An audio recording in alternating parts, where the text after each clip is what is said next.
Well, hello everyone, this is Nate Dogg, and thank you to all the new subscribers that I've acquired. I think I might even be approaching 200 subs now. I know. Gonna be rolling in the YouTube money in no time. Actually, not at all. I don't really plan on ever making any money with this channel, it's just for fun.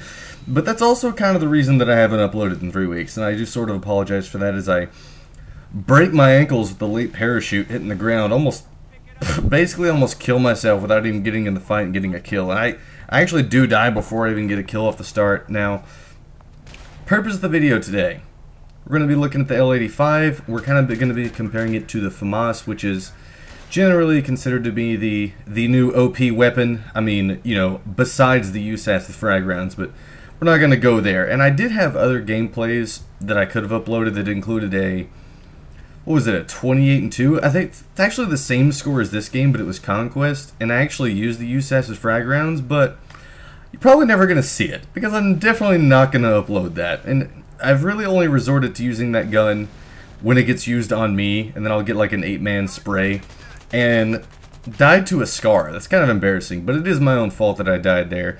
And he is going to get the disarm, and I shed many tears as I watched him disarm it, and no teammates were around to even care.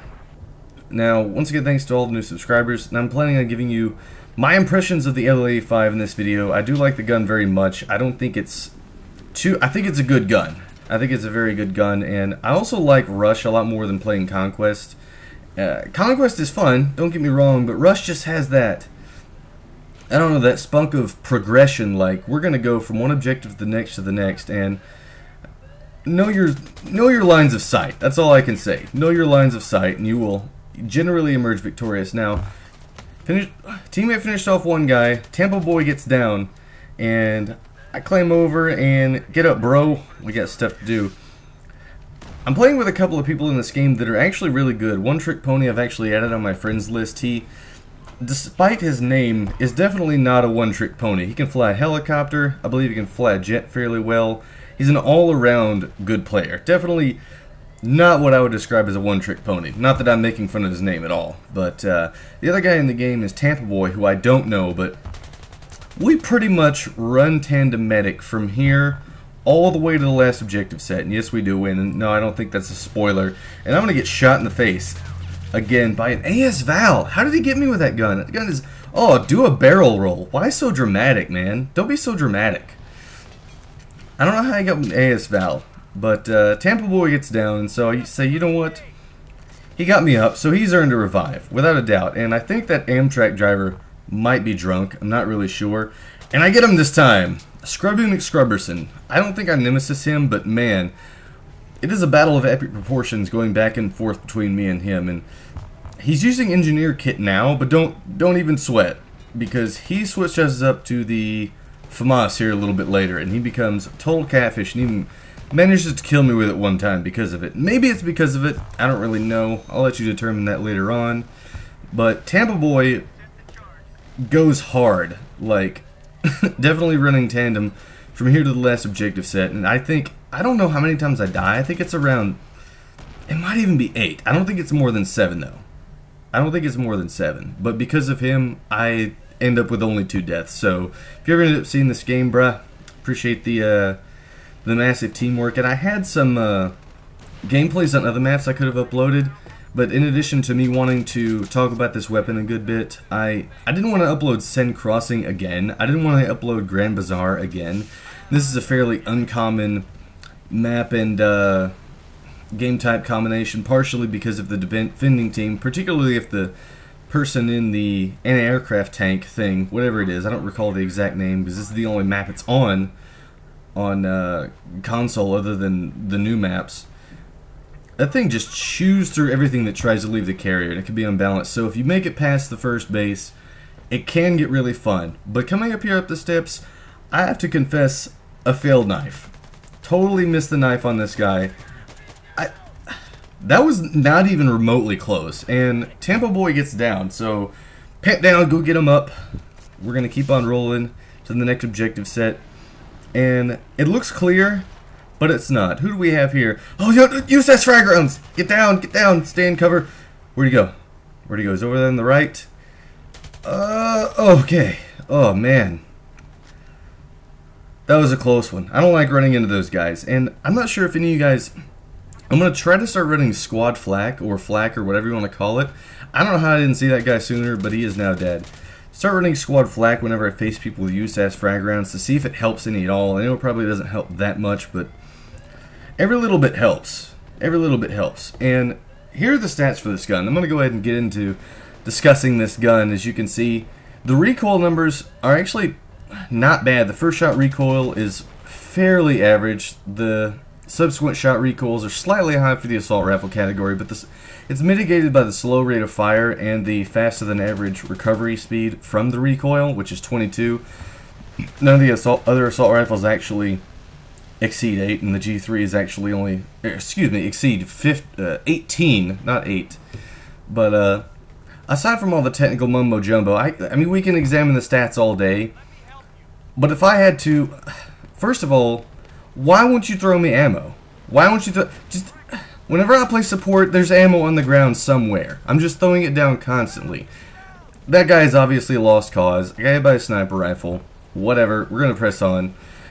If I had to sum this weapon up, there'd be 2 key advantages, I think, of using this weapon. Number one, it is an accurate weapon, and it's what I would consider to be, you know, an accuracy weapon. And when I say accuracy weapon, I don't necessarily mean that it's fantastic at long range. I don't necessarily mean that it's fantastic at medium range. I do think it is very good at medium range. But when I say, you know, some kind of, I don't want to say marksman rifle, it's an accuracy rifle, but what it is very good at staying on target and putting bullets on target. It's not as, like, obviously it's a fully automatic weapon, so you can say it's spray and pray, but it's all about putting shots on target, and that leads me into the second real big advantage of this weapon, and that is its ability to, I'm trying to think how to explain this. It's got really good longevity. When you pick this gun, me in particular, I pretty much always run the ammo spec, unless of course I'm engineer and I want more rockets or javelins or something of that nature. I'll always be running the ammo spec because I hate running out of ammo, and you can see I almost ran out of ammo on that last life. Came pretty close, came down to 2 magazines, and actually, it's either the... Actually, I don't think I completely die again. I keep getting revived. And, I actually have to put it down eventually. But I kill quite a few people between now and then. And so the reason is, it's a weapon of longevity. I feel like... I get shot in the back from right here. The reason it's a weapon of longevity, obviously you're going to look at the lower rate of fire. And a lot of people look at a lower rate of fire in Battlefield and think, well, this weapon isn't as good because it doesn't kill as fast. But then again, you have to take into account that you're going to be putting a lot more shots on target, and therefore you're not going to need to switch out your kit or get ammo from a support guy or something like that. And Tampa Boy with the revive yet again. What a pro ballin' teammate. So he has earned the arm. And oh man, that was the USAS frag rounds guy. Glad I got rid of him. We're going to defend the crap out of this objective. And watch, I kill one guy. Shouldn't have thrown that grenade. Kill a third guy. Actually, I don't kill a third guy, but I do kill the guy that got revived. And all in the same magazine. And I'm not saying you can't do that with a FAMAS or an AEK or something like that. But the weapon generally is just good with its ammo. Now, last time I tried to jump up this rock, I got shot in the back. So let's take a look behind us this time. Yep, there he goes. Right up the back side. Not the same guy, but still could have turned around and shot me in the back. And that would have made me very, very sad face. Now... Also, if you don't have back to Carcan, it can be difficult for me to describe this weapon to you based on stats and things like that. And even if you do have it, oh, here we go. Here's the epically failed gunfight on my part. So we're going to shoot at this guy, and I adjust my aim to the right because I think he's going to completely go up top, and he does it. And Scrubby McScrubberson takes me down with the FAMAS. You could look at that one of 2 ways. You could say he beat me because he had the FAMAS, which I think might be true. He might not have killed me if we'd had the same weapon. But the fact is, I got off target, and he got on target, put every bullet into me, and it was done deal. Time for a very, very, very random mic change. Sorry about that. Now, I was gonna sum up this weapon by saying it's a good AK-74M. Now, granted, it doesn't have the faster reload of the AK-74M, but then again, if you want a fast reload, you might just want to go with the M16A3 or A4, and that's the simplest way I can describe this. Now, what I've been trying to get at, the point I've been trying to make is, rate of fire, I don't think is everything. I don't think it's everything. Now granted, you can justify saying that somebody will kill you on occasion because their rate of fire is faster and their damage output is higher, and I think that's a valid argument, but I think you can also say that the difference in the amount of time it takes for them to kill you and the amount of time it takes for you to kill them is usually marginally tiny. We're talking within a tenth of a second sometimes even smaller than that, and so I think a lot of those factors can be overcome simply by reacting faster or staying on target. And such a dramatic death. Guy goes flying into the air, and I hear the guy disarming. Get off my objective. The MCOMs are ours, and we're on to the next base. Now, I got 20 shots left, and I'm about to expend 14 of those on absolutely nothing. Some guy that died before I even got on target. And what hit me right there? 5% health? Are you cereal? Are you for cereal right now, dog? Man, I gotta find another gun. Well, I killed a guy right here. So we'll just take his gun and move on. Oh no. Oh dear. Am I legitimately a FAMAS hole if I pick up a FAMAS off somebody? I don't think so. I think if I pick this up because I run out of ammo, I think that's justification enough to get it. So now I'm going to be getting triple sprays day and night. Actually, that's not true, because as a matter of fact, you can get triple sprays with the L85, as exampled right here. It's just a matter of if you can stay on target, and if you had enough, if your hip fire is good enough. I didn't even have the laser sight on that one. Hip fire was still good enough to take him out, and I don't think that's not really an attribute of the L85. That's just an attribute of hip fire in this game can be fairly good, unless you're of course using some kind of sniper rifle or light machine gun, in which case it's usually pretty terrible. You're not really going to want to use it. Now, this guy kills my teammate with a handgun, and I said, you know what? You die, and you come back to life. It's something like playing God in a video game, let me tell you. Actually, that's not true at all. I don't mean to sound like a heretic at all, and we're not even gonna begin to go into religion now. I got the FAMAS Service Star #2, so that means I have 200 kills with it. So, you know I haven't overused it, and Carl, what are you doing? You're staring at a solid wall out there. Nobody's gonna come from there.